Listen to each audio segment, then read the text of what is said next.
Welcome everybody to this new Reading Out Loud with Talis. Today I want to read out loud something about the tonal structure. If you never heard about this, this is part of the substructure in the human design chart. And I will display a photo of bodygraph.io, not a photo, a screenshot, so you can see where you can find the tone in the chart. So obviously in other charts, in the MMI chart and all the other charts, it will look a bit different, but I guess you will get it. So this is from Radical Transformations lecture from Ra Uru Hu, transcribed 2006. If you like it, subscribe, give it a like, and let me know in the comments if you would like to hear more. Let's go. Tone, the source of our cognitive architecture. So we have these themes of motivation, or in the sense of the six, the lack of motivation. Behind all of that, we have tones. Behind this construct, when we look at the way in which it works here, you can see that here is somebody that's third color. So this is somebody that's here to be motivated by desire. They have transference to innocence, but underneath, you can see that they have a fifth tone that is there. When you're looking at that tone, it's called sense in the properties, and you can see that this is about judgment. When you're looking at tone, please understand, tone is the source of our cognitive architecture. It's tone that literally gives us, within our design, the potential to be intelligent and aware. So when we're looking at this fifth tone, again, it's sensory. If we were talking about it in terms of the body, we would be talking about auras and electromagnetic frequencies and whatever. Here, we're talking about something that is called judgment. These are beings who have the sensory capacity to be able to judge and to be able to judge what should be desired. What desire, what kind of desire. But not only that, but the judgment is inherent in the concept. In other words, these are going to be very judgmental concepts. They're going to be rooted in judgmentation. Now, obviously, if that person is in transference, if that person is not self, they never get the advantage of the cognitive potential that's underneath. The other thing is that judgment cannot be separated from auras and electromagnetic fields. In other words, that capacity to judge that is there is taking advantage of those sensitivities as well. But it's concretized in terms of the way the mind works, what we would call being judgmental. So this is somebody who's going to be judgmental in the way in which their desire motivates them to conceptualize about two things. The gates that are there, to conceptualize about how you manipulate people, the 44, to conceptualize about how you rationalize, how you can rationalize things through the 24. Because there's a note from my side. You can see this in the chart. The sun, 24, and the earth is in the 44. That's how we came here. In other words, there are specific themes where their speciality in conceptualizing operates. The first tone, security. So if you're looking at the tonal information, you can see that the left tones over here on the left side, rather than looking at smell and taste, the teal colors and outer vision, we are here now looking at the larger keynotes here in the black. So the first tone is about security. So the intelligence of the person is rooted in security issues. If they are first tone, these security issues are important. And remember, something about security issues. I'm not just talking about keeping your house safe. It can be about your body. It can be about all kinds of things.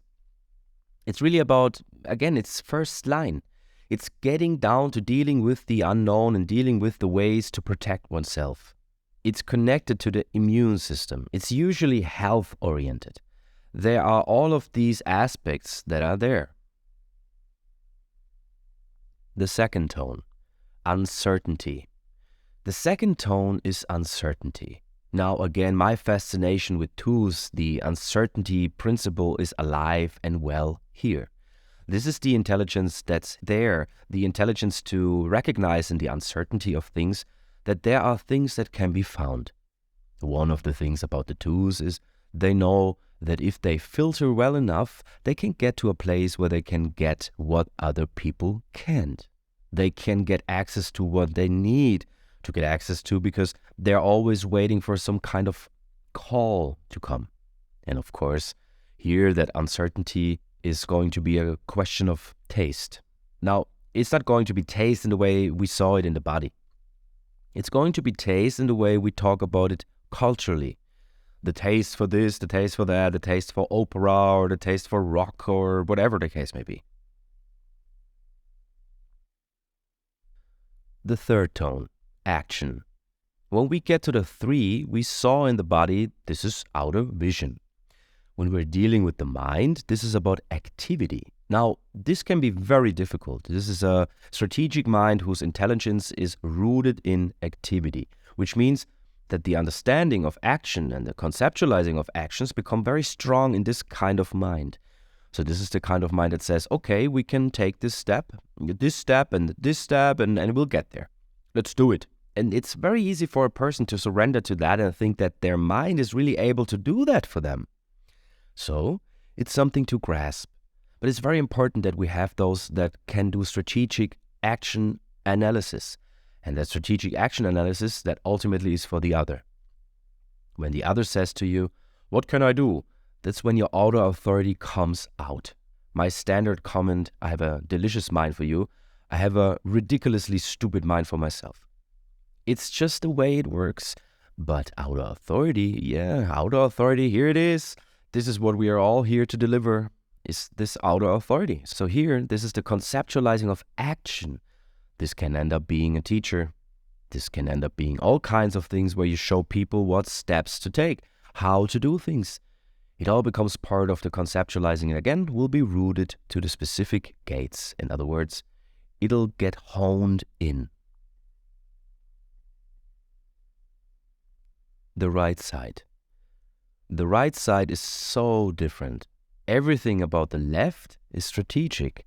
So everything about the left is, how do I take advantage of a piece of information? Everything on the right is, did I take it in? There's no idea, there's no measurement. While the left is looking at something, it's measuring its intensity. Yeah, I got this thing, I'm really focusing on it, I'm really honed in, I got it. The right is just flowing by. They're like my dog with its big ears in the wind just going by. What happens is that you get very uncomfortable. You get very uncomfortable with proof. This is the thing that's so interesting. It's why the educational system is disastrous for right-minded kids, because the educational system says, show me what you have learned, show it to me, tell me what you've taken in. And of course, the ways in which they do that don't necessarily work to the advantage of right-minded beings. Right-minded beings are taking all of this stuff in, but they have difficulty in being able to access it, so they don't realize how much they have taken in, how deep all of that is. They're insecure in those situations where they're going to be tested, insecure in those situations where, do I really know that? And they drive themselves crazy. They study until the end of time. They basically die trying to be left, to hammer it in, to focus it, to build a track, to grasp it. I tell people every day of my life to love themselves. It's a very difficult thing for people to do, because if you love yourself, you trust yourself. And if you trust yourself, you love yourself. Part of following strategy and authority is to learn to see that you can trust. You can trust your own authority.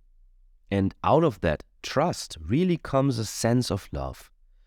If you are a right-minded being, you have to trust in your depth. You have to trust that what you need is there. The key to be right is pay attention. Be present. This is the most important thing for right-minded people. Be present. It doesn't matter whether you are at the checkout counter in the pharmacy. It doesn't matter what's going on in your life. Be present, because that is your gift. Your gift is that in your presence, you're taking everything in. The other side of that is just fundamentally social. With the right people in your life, you will get to see your depth come out, and you get to appreciate what you've been able to take in your process. I am somebody who has a totally unconscious mind, so I've had to learn to trust myself as a teacher. I don't think, I don't work out what I'm going to teach. I don't know any of these things. But I've learned to see that the mechanism works. You've got to trust your mechanism as a right being. You've got to trust it, and it won't disappoint you. Those things that you take in that you feel like I need to be able to have access to them, don't worry about them. You only need to have access to it when it's necessary. And when it's necessary, it will be there, so don't worry about it. Wait and see it happen so you can get more and more relaxed with what you are. Because if you're not present, you're not taking in all that data. And that's really what it's all about. Take it all in and then wait for it to come out. It will come out.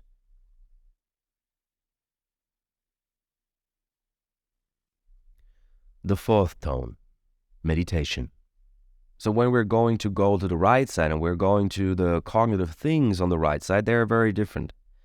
They're about where we're going in our future. They're about a new quality of sensory awareness that is developing in us. It begins with this theme of meditation. We saw this in the body as inner vision, closing your eyes. This is not about meditation in the sense of Hindu Brahman traditions of techniques for meditation. It has nothing to do with that. Basically, what it has to do with is that it's the opposite of action. In other words, this is not a mind that's there to be busy strategically processing something. It isn't. This is a mind that's just allowed to have its prana. In other words, let the mind be. Just watch it. These are people that are here to watch their mind. They are the ones that are actually best designed, to actually see their minds, to see the mind unfold in front of them. The kind of things we're looking, the transference, being able to see these mechanisms, because this is a totally different way. This is not about working on something. Meditation is not about thinking about a specific thing or being locked into a specific theme. It's just about allowing the movie to move across the screen. There isn't anything else, because in fact you're only waiting for somebody to focus you. This is the whole thing about being right. You can't live without the left. You can't live without the focus ultimately being brought to you. It's not inside of you. It's got to be brought to you. It's brought to you by the other. So it is the other that takes advantage of your meditative frame. In other words, the fact that your mind is open and moving, they can tap in at any level of that mind and you can deliver. It's the magic of what right really is. The other thing, of course, is that the meditative mind, and again, this is whatever the conceptualizing theme, the motivation will be, the meditative mind is not concerned with the outside anyway. The outside is just simply what is the food of their process. But everything is an internal process. It's all going on within the world that is created within their thinking process. It's why it's so important for them to watch that mental movie, because it's the mental movie where all of their stuff is really being lived out.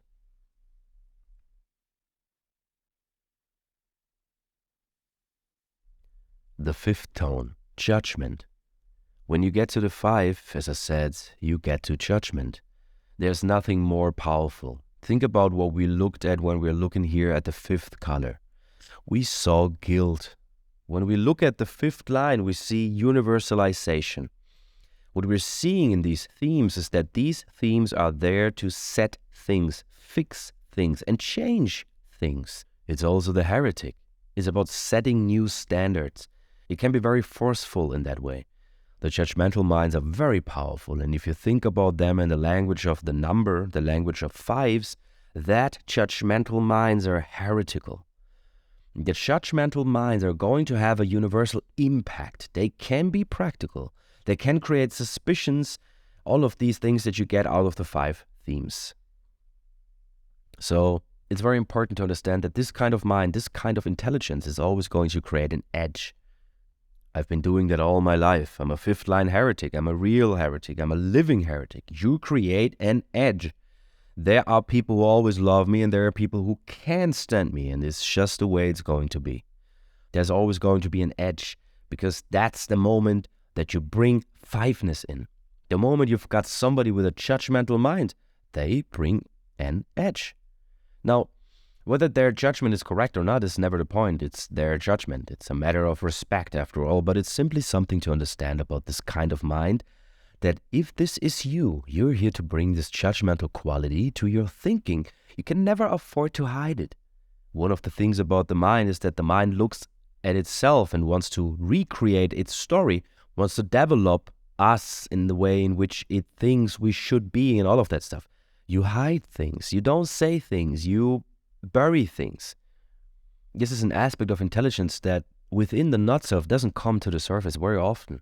The only way it comes to the surface is as a negative judgment in somebody who is not correct. Just simply being able to lay down a statement that says that's bad doesn't mean that that's a legitimate outer authority. When it's legitimate outer authority, people will take it. Remember, this is right. They have to ask for it. They have to ask for your meditation. They have to ask for your judgment, because this is the right mind. It's how you're going to put this out. It's what the other is going to get when they ask you something, when they engage you in a dialogue, when they engage you in communication.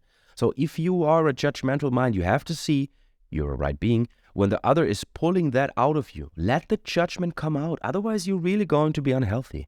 This is deep repression if you don't let that out.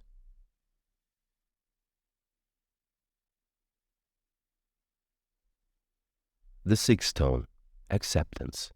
And finally, we get to the sixth. We saw in the body, this is connected to the sense of touch. Here, the theme is called acceptance. Sixes are very unusual. The whole thing about the sixes, we've already seen that if you look at the sixth color, it is innocent. If you look at the sixth line, it's the role model. They are all outside of things. They're not connected to what's going on. They get outside of it. Remember, sixes have to go through all the shit in the beginning of their process. They've spent a lot of time having problems, making mistakes, going through all kinds of things until they can finally get themselves out of all of that and get out of the whole thing. All the ways that people connect, all the games, all the crap, they simply get out of it, go into their own thing, live their own unique process. This acceptance is the key to transcendence in the way in which we come together as a community. It's one of the things that we were talking about during the interview. That is the thing that makes human design special, is that when you meet somebody through human design, you can only accept them for what they are. What else can you do? You look at their design and you see what's there, and that's what's there. And it's one of the most beautiful things about this, because it's a way in which we completely can respect another human being without putting any of our stuff on it. You are what you are. This is who you are. The acceptance of what is.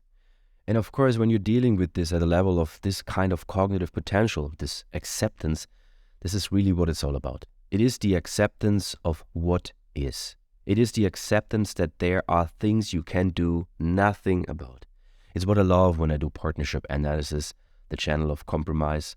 Compromise is one of the great bitches of all time. One person has half the channel, the other person has the whole channel.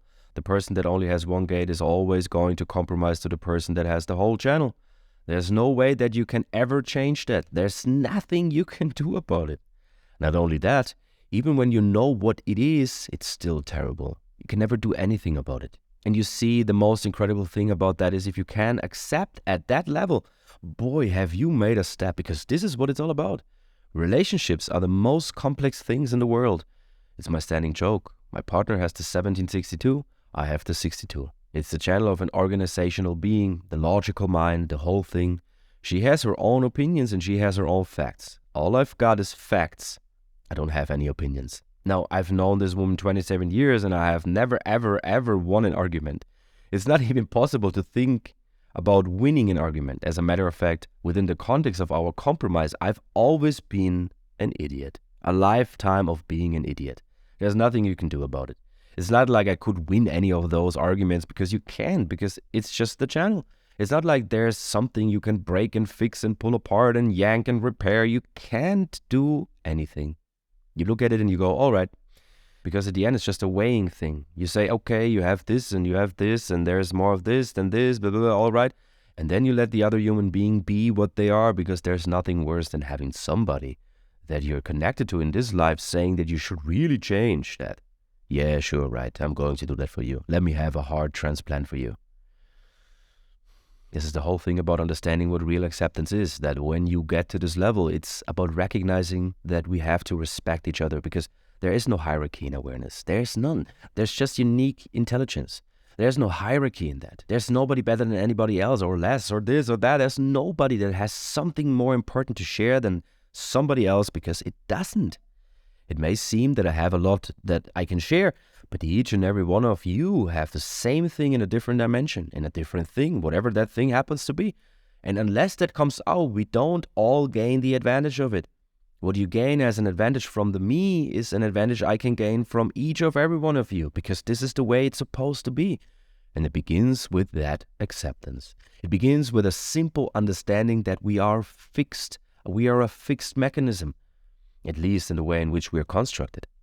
So let's let that work the way it's supposed to work, instead of constantly trying to interfere with it and make it something else. This technique of watching your transference, or watching the distraction, it's there to constantly remind you for now, for the rest of your life, because you'll see it all the time now. You will never not see it again. And it'll keep on reminding you of the joke. And you don't have to be in charge of all of that. The doing truly gets done. Let it get done. And then you take from this life whatever is truly there for you. We all have a different road that we follow. We all have different geometries. There are no generalizations about what it's like. I can remember when I started with my students and I told them that it would take 7 years to go through the cellular process. They would ask me what it's like.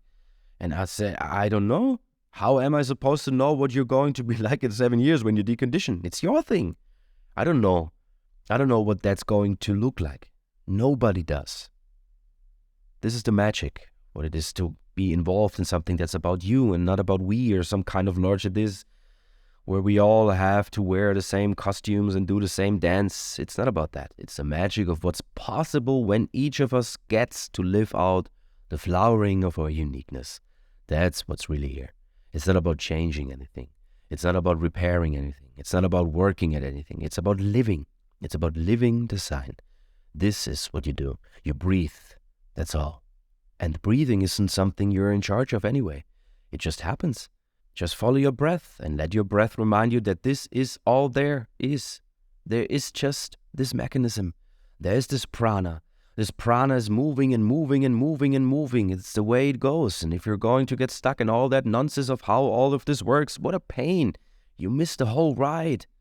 It's like giving a beautiful tour of some incredible place and you spend the whole time reading a book. You don't see anything, nothing. You miss the whole story. And the book you're reading is how to enjoy traveling. The madness of what it is to be a human being. We're here for the trip. We're really here for the trip. And if you throw the book away, if you throw your mind's whole long story about this, you can throw it away and you can actually enjoy the ride. And the ride is the thing. Thank you for listening. I hope you enjoyed.